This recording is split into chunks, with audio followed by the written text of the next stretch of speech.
বরিশালে বিভিন্ন খাল সংরক্ষণ ও পুনরুদ্ধারে ৭০১ কোটি টাকার প্রকল্প।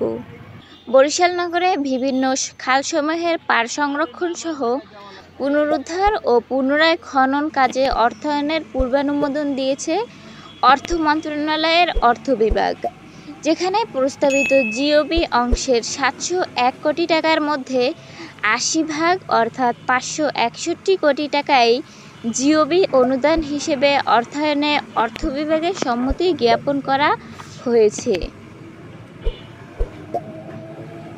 সোমবার ৭ জুলাই অর্থ মন্ত্রণালয়ের অর্থ বিভাগের বাজেট ১১ শাখার বাজেট ২ অনুবিভাগের যুগ্ম সচিব মোসাম্মৎ রুখসানা রহমান স্বাক্ষরিত এক স্মারকের মাধ্যমে বিষয়টি নিশ্চিত হওয়া গেছে, যেখানে উল্লেখ করা হয়েছে স্থানীয় সরকার বিভাগের অধীন বরিশাল সিটি কর্পোরেশন কর্তৃক বাস্তবায়িত বরিশাল সিটি কর্পোরেশনের বিভিন্ন খালসমূহের পাড় সংরক্ষণ সহ পুনরুদ্ধার ও পুনরায় খনন কাজ প্রথম পর্ব।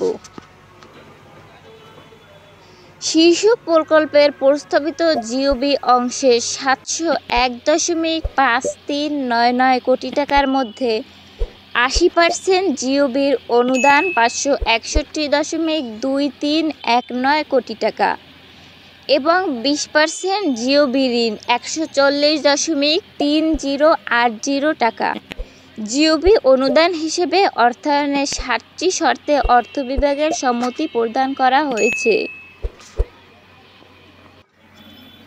বরিশাল সিটি কর্পোরেশনের প্রধান নির্বাহী কর্মকর্তা মোহাম্মদ রেজাউল বারী এ তথ্যের সত্যতা নিশ্চিত করে জানান, সোমবার ৭ জুলাই বিকেলে এক পত্রের মাধ্যমে তিনি এ বিষয়ে নিশ্চিত হয়েছেন।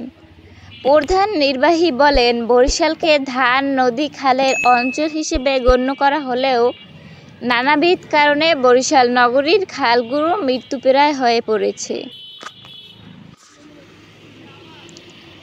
অর্থ বিভাগের বরিশাল সিটি কর্পোরেশনের বিভিন্ন খালসমূহের পাড় সংরক্ষণ সহ পুনরুদ্ধার ও পুনরায় খনন কাজ শীর্ষক প্রকল্প বাস্তবায়নে ছাড় দেয়ায় চলমান কাজ আরও ত্বরান্বিত হবে।